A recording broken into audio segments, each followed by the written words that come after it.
My name's Simon Kaufman. I've been on the road doing stand-up comedy for 11 years, traveling the United States.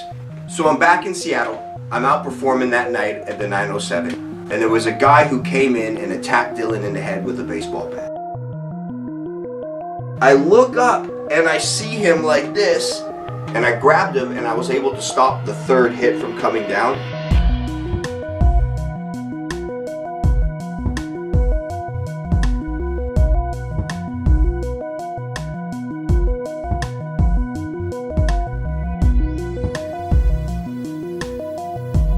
It set off a chain of events that changed my whole life and changed what I wanted of life. When I'd been living in Los Angeles, I started to reflect on things. I had the chance to perform and hang out with a lot of very well-known, successful comedians. And I observed when hanging with them that they were as unhappy and anxious and depressed. I mean, here I was sacrificing, striving, busting my tail, putting all this effort in so that one day, someday, somehow, I could be like this guy.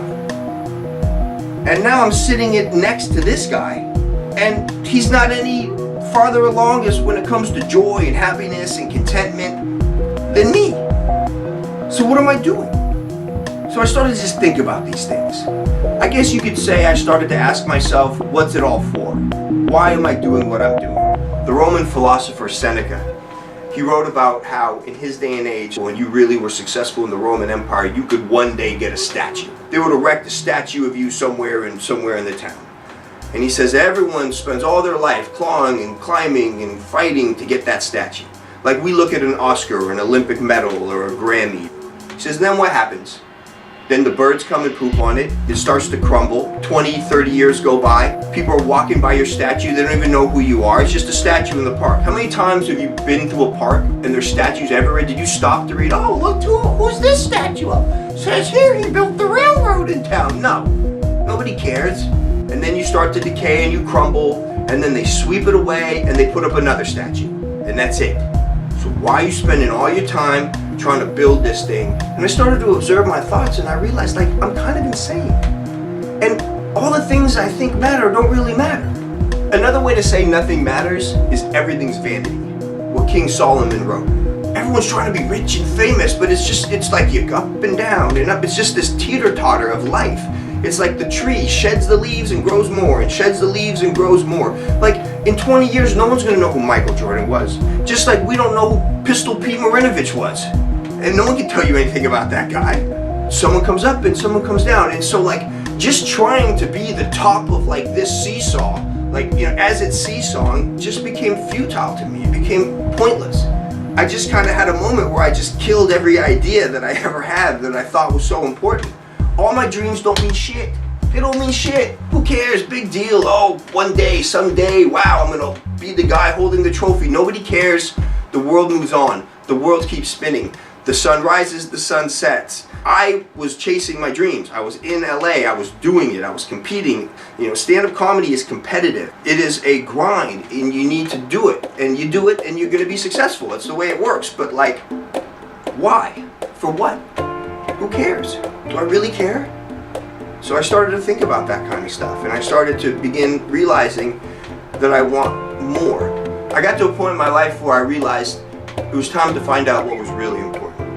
What if you could build something more meaningful with your time that you have, and more enjoyable and more long-lasting? And that's what we're here to find out. That's what the Holy Bro Show is about. That's the questions that we're going to answer, and I want you to come on this journey with me. So subscribe to the page. Be a part of it. What I want to do with the Holy Bro Show is I want to bring back ideas again. Philosophy, theology, the concept of an idea for its own sake. Everyone is so like, and everyone's lost their goddamn mind. I'm so sick of everybody knowing. So sick of everyone being so sure. I know the answers. I know what I'm doing in my life. No one knows shit. This show is not going to be some authoritarian me telling you what you need to do. I don't know you. How am I going to tell you how to live and how to get to God? I don't know you. I've never spent time with you, and even if I have spent time with you, I still don't know you. So what we're going to do is we're going to talk about ideas. I'm not going to agree with every single person I interview. I doubt I will. How could I? but we're going to have a discussion. We're going to have a discussion of ideas, and we're going to bring their teachings to the forefront.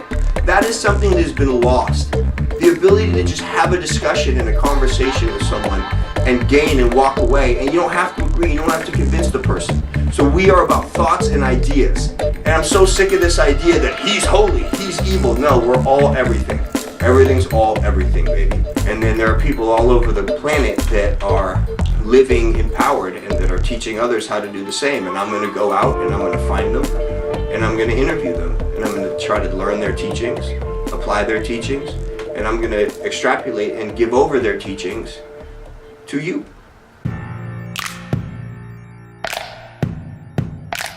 And that's going to be the idea of the show. I'm going to travel the world to different spiritual communities, and I'm going to find the people who are making a difference. We're starting off with the Hawaii Tantra Yoga Festival. Then I'm doing the Birds and the Bees Festival in Hawaii, which is for bee sustainability and bee ecology. Beekeepers and people that are coming up with new and alternative ways of keeping bees without pesticides and all this great stuff. You gotta have the bees. I'm going to do a 10-day Vipassana silent retreat. I'm going to go spend time at Yogananda's ashram, Sayulita, Mexico, Bali, Costa Rica, to Pachamama, which is another intentional community. And I'm going to go hang out with combo frog medicine practitioners, shamans, and teachers and healers, Hawaiian elders, to Safat, to where all the Kabbalists are. And I also want to go to Portugal to a place called the Awakened Life Project, self-sustaining, off-grid, ecological, spiritual communities. We're going to learn about hypnosis and how that can help people. And I also want to go to Mysore, India and study yoga. And I'm going to go get Slurpees at 7-Eleven. We're doing everything. So don't worry, tune in. We got you. Holy Bro Show. Subscribe below. Okay. And it's my intention to take these teachings from all these great people all over the world, condense them and bring them to you from all different lineages and all different walks of life. Will I change? I can't imagine this won't change. So, Moonbeamstein, would you say that that's? I'm going to just keep coming up with derogatory. Yeah, Moonbeam Bernstein. Moonbeam Schultz or whatever. Yeah, this is Moonbeam Bernstein here. It's on the Holy Bro Show.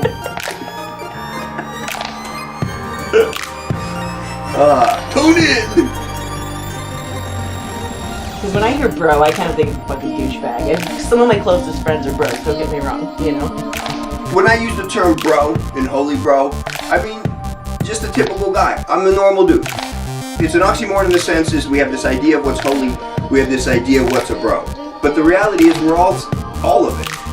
Just like I'm all of it. So I'm just a holy bro, yo. Trying to hang out, holy bro. The Holy Bro Show. So tune in. Yo, the Holy Bro Show. Check it out. Let's do this. Bro. Come on, bro. One more time. Bro. We're not perfect. We're just trying to get better. And that's the way it is. Do things better. Be a better you. I don't need you to be anything. Just be you. Better.